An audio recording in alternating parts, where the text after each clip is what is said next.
अब हम बात करते हैं पंचायत सीज़न 2 के पार्ट नंबर 2 की।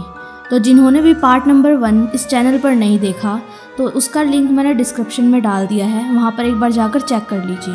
तो कहानी की तरफ बढ़ते हैं। अभिषेक रात में डिनर बना रहा था, तभी वो अपने फ़ोन को चेक करता है जिसमें प्रतीक ने एक फ़ोटो भेजी हुई थी जिसमें वो पार्टी कर रहा था, क्योंकि वो दिन वीकेंड का था। अभिषेक खुद के लिए बहुत बुरा फील कर रहा था क्योंकि वो ऐसा एंजॉयमेंट नहीं कर पा रहा था। फिर वो खुद के लिए 2 बियर की बोतल खरीद कर लाता है और फिर अभिषेक ऑफिस के सामने बाहर बैठकर बोतल के साथ एक सेल्फी लेता है, बट वो उसे अपलोड नहीं करता।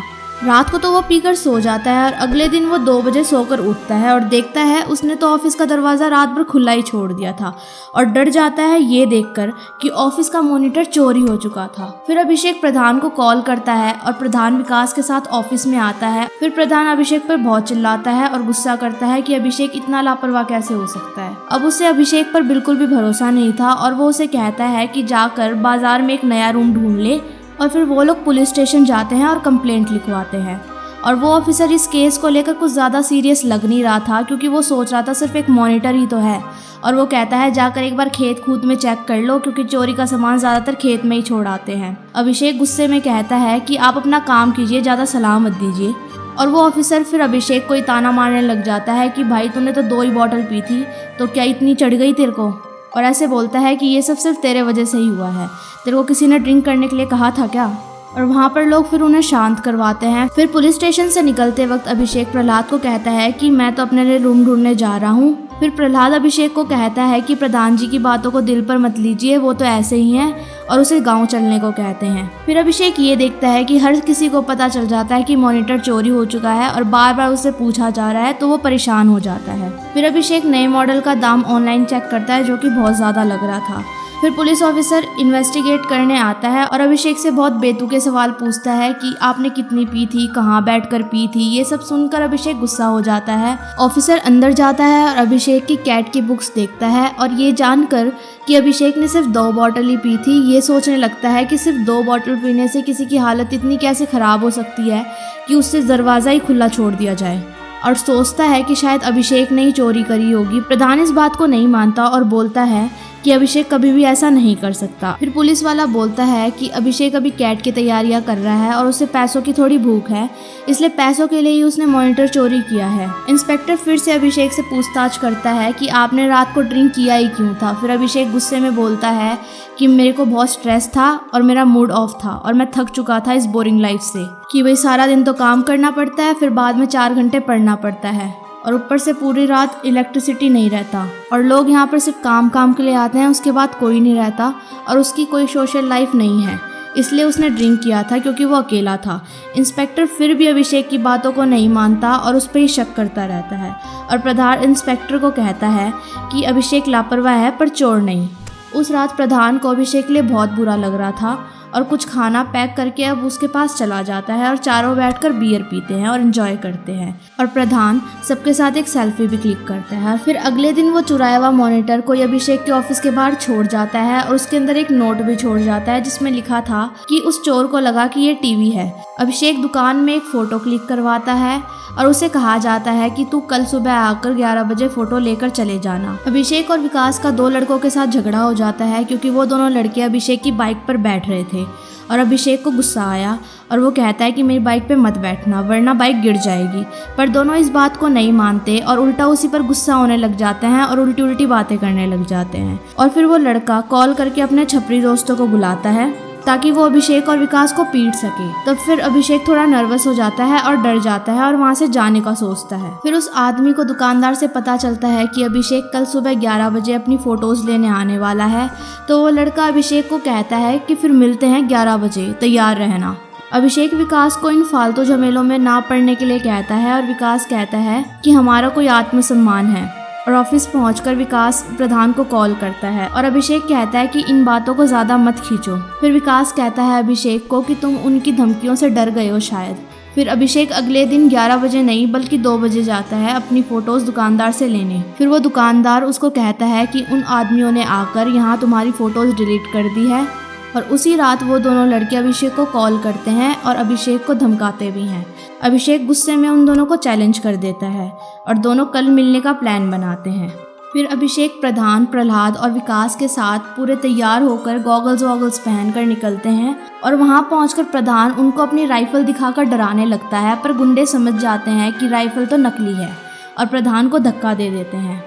ये देखकर अभिषेक को गुस्सा आ जाता है और राइफल लेकर पागलों की तरह उन पर हमला कर देता है और वो गुंडे अभिषेक का पागल रूप देखकर डर जाते हैं। और फिर अगले दिन अभिषेक उसी स्टूडियो में जाकर फोटो खिंचवाता है और कैट के लिए एप्लीकेशन सबमिट करता है। फिर हम देखते हैं कि ऑफिस में विकास और प्रधान मलिकपुर के एक लड़के के बारे में बात करते हैं जिससे प्रधान अपनी बेटी की शादी करवाना चाहता था और वो लड़का दहेज ज़्यादा मांग रहा था और वो सोचते हैं कि 80,000 सैलरी में 20 लाख दहेज मांगना तो बहुत ज़्यादा है। फिर विकास अभिषेक से पूछता है अगर आप होते उसकी जगह तो कितना मांगते। फिर अभिषेक कहता है कि मैं तो लेता ही नहीं। प्रधान कहता है कि 20,000 सैलरी में आपको सिर्फ 5 लाख ही मिलता, जिस पर अभिषेक कहता है कि वो इतना भी नहीं लेता और फिर कहता है कि अगर उसका IIM में एडमिशन हो गया तो उसकी मंथली सैलरी 1 से 1.5 लाख होगी, पर वो फिर भी दहेज नहीं लेगा। और फिर प्रधान मुस्कुराते हुए अभिषेक की तरफ देखने लगता है क्योंकि उसके दिमाग में कुछ और ही चल रहा था। फिर एक आदमी ऑफिस पहुंचता है अपने बच्चे का बर्थ सर्टिफिकेट बनवाने और फिर विकास उस आदमी को कहता है कि आपने अपने बेटे का नाम आत्माराम क्यों ही रखा, ये तो बहुत ज़्यादा ओल्ड फैशन है। और फिर वो आदमी अभिषेक से कहता है कि तुम ही भाई को सजेस्ट कर दो, तो फिर अभिषेक बताता है कि आरव रख दो। फिर उस आदमी को वो नाम बहुत सही लगता है और वो सर्टिफिकेट में आरव नाम ही लिखवा कर चला जाता है। प्रधान घर जाकर अपनी पत्नी को कहता है कि हम अपनी बेटी की शादी अभिषेक से करा देते हैं, पर मंजू मना कर देती है क्योंकि अभिषेक की सैलरी सिर्फ 20,000 ही थी। पर प्रधान बहुत कॉन्फिडेंट होकर कहता है कि अगर उसने कैट क्लियर कर ली तो वो लाखों में कमाएगा। इस पर मंजू कहती है सिर्फ पढ़ने से कुछ नहीं होता, दिमाग भी तेज होना चाहिए। फिर प्रधान सोचता है कि आखिर अभिषेक का दिमाग हम कैसे चेक करें कि वो तेज है या नहीं। फिर अगले दिन दीनबंधु और उसकी पत्नी सुषमा ऑफिस आते हैं और अपने बच्चे के नाम को लेकर झगड़ा करने लग जाते हैं। फिर जब अभिषेक पढ़ने के लिए बैठता है तो प्रधान व्हाट्सएप पर अभिषेक को एक पहेली भेजता है और कहता है कि 1 मिनट में सॉल्व करो। और फिर जैसे ही 1 मिनट होता है वो उसे कॉल करता है और जवाब पूछने लगता है और कॉल पर अभिषेक मंजू का जवाब सुन लेता है और उसको आंसर दे देता है और वो कहता है कि कैट में ऐसा कुछ क्वेश्चंस नहीं आता। फिर प्रधान ऑफिस जाता है और अभिषेक को एक प्रॉब्लम सॉल्व करने के लिए बोलता है जो अभिषेक ने छोड़ दिया था क्योंकि वो बहुत टफ था, बट फिर भी उसके कहने के बाद अभिषेक उसे सॉल्व कर देता है, वो भी 6 सेकंड पहले। प्रधान अभिषेक से बहुत इम्प्रेस हो जाता है और कहता है कि तुम कैट क्लियर कर लोगे। फिर प्रधान को कॉल आता है और फिर वो पंचायत पहुंचते हैं क्योंकि पंचायत में दीनबंधु और सुषमा आरव और आत्माराम के नाम को लेकर अभी भी लड़ रहे थे। अभिषेक एक आइडिया देता है कि बच्चे के सामने 2 उंगली रखो, जिसे वो पकड़ेगा उसका नाम फाइनल हो जाएगा। और फिर सुषमा और दीनबंधु मान जाते हैं और फिर प्रधान घर पर जाकर मंजू को कहता है कि अभिषेक कितना स्मार्ट है, वो उससे बहुत ज़्यादा इम्प्रेस हो चुका था।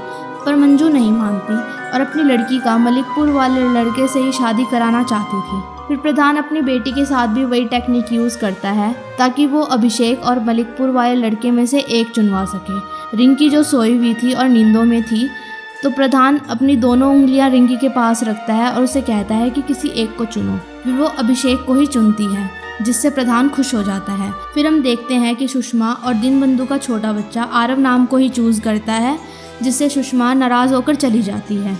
2 हफ्ते के बाद अभिषेक कैट एग्ज़ाम देकर आता है, पर वो खुश नहीं होता और अपने आप को वो एक रूम में लॉक कर लेता है, जिसको देखकर ये लगता है कि शायद अभिषेक का कैट का एग्ज़ाम अच्छा नहीं गया होगा। अब 2 महीने बीत चुके थे और फिर भी अभिषेक अपने कैट के रिजल्ट को लेकर मूड ऑफ करके बैठा हुआ था। विकास अभिषेक को चीयर अप करता है और उसका मूड ठीक करने के लिए कहता है और उसे कहता है कि तू फिर से तैयारी कर लेना। इस पर अभिषेक गुस्सा हो जाता है और कहता है कि कैट का एग्ज़ाम बहुत टफ है, बच्चों का खेल नहीं है। और अभिषेक का रिजल्ट सिर्फ 22% आया था, जिसकी वजह से अब उसका कॉन्फिडेंस भी टूट चुका था। विकास और अभिषेक ऑफिस के बाहर एक पोस्टर लगा रहे होते हैं और अभिषेक विकास से सॉरी मांगता है उस पर चिल्लाने के लिए। फिर हम देखते हैं कि अभिषेक मंजू के पास जाता है कुछ डॉक्यूमेंट्स पर अंगूठा लगवाने के लिए और मंजू अभिषेक को ताना मारती है कि अभिषेक कैट क्लियर नहीं कर पाया और अभिषेक उल्टा मंजू को ही कहता है कि मंजू तो सिर्फ एक नाम की प्रधान है, रिपब्लिक डे में वो झंडा भी फहराने नहीं जाएगी, सब उसका प्रति बृजभूषण ही करेगा। ये बात मंजू को सुई की तरह चुभ जाती है और कहती है कि कोई झंडा फहराना कोई बड़ी बात नहीं होती और नेशनल एंथम गाना थोड़ा मुश्किल है जो मंजू को नहीं आता, और मंजू के पास सिर्फ 2 दिन होते हैं। अभिषेक मंजू को नेशनल एंथम गाना सिखाता है, पर मंजू ठीक से नहीं सीख पाती और बार बार गलतियां करती है और इस पर अभिषेक गुस्सा हो जाता है। अगले दिन प्रधान जब घर पर लौटता है और देखता है कि मंजू को तो अभी भी राष्ट्रगान याद नहीं हुआ है। रिपब्लिक डे के दिन प्रधान अपना नया कपड़ा पहनकर ऑफिस जाता है झंडा फहराने के लिए और अभिषेक मंजू को कॉल करके आने को बोलता है। फिर वहाँ पर डीएम मेन रोड की तरफ से गुजर रही होती है तो वहाँ पर लगे पोस्टर को देखती है जिसमें ब्रिज की फोटो होती है और उसके नीचे लिखा होता है प्रधानपति, जिसे देखकर डीएम गाड़ी को फुलेरा गांव की तरफ घुमाने को कहती है। जैसे ही प्रधान झंडा फहराने वाला होता है वो वहाँ पर डीएम पहुँच जाती है और उस पर चिल्लाने लग जाती है और ऑफिस के बाउंड्री से बाहर चले जाने को कहती है। और फिर अभिषेक को वो बीच में लाती है और कहती है कि बेटा तेरी हरकतें तो सस्पेंड होने वाली ही हैं, तो तू सस्पेंड ही होगा, और वो उसे ऑर्डर दे देती है। तभी वह मंजू बहुत सारे लेडी मेंबर्स के साथ आती है जिनकी जगह उनके हस्बैंड ही काम करते थे और मंजू नाटक करती है कि हर साल वही झंडा फहराती है। फिर डीएम मंजू को कहती है चल तू झंडा फहरा के दिखा। फिर डीएम के कहने पर मंजू झंडा फहराती है और राष्ट्रगान भी गाने लगती है जिसमें थोड़ी थोड़ी वो अटक रही थी, पर ब्रिज मंजू की मदद कर रहा था।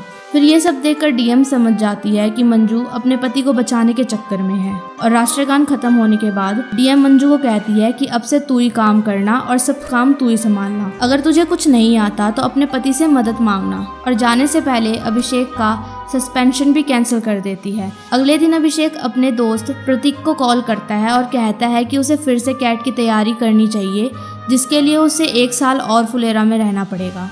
तो प्रतीक अभिषेक को कहता है कि गांव में कुछ ऐसा ढूंढ भाई जिसकी वजह से तुझे गांव से प्यार ही हो जाए, तभी तू पढ़ाई ठीक से कर पाएगा। अभिषेक वाटर टैंक के ऊपर चढ़ जाता है ये सोचकर कि ऊपर से जब गांव का व्यू देखेगा तो उसे शायद गांव से प्यार हो जाए, पर ऐसा नहीं होता।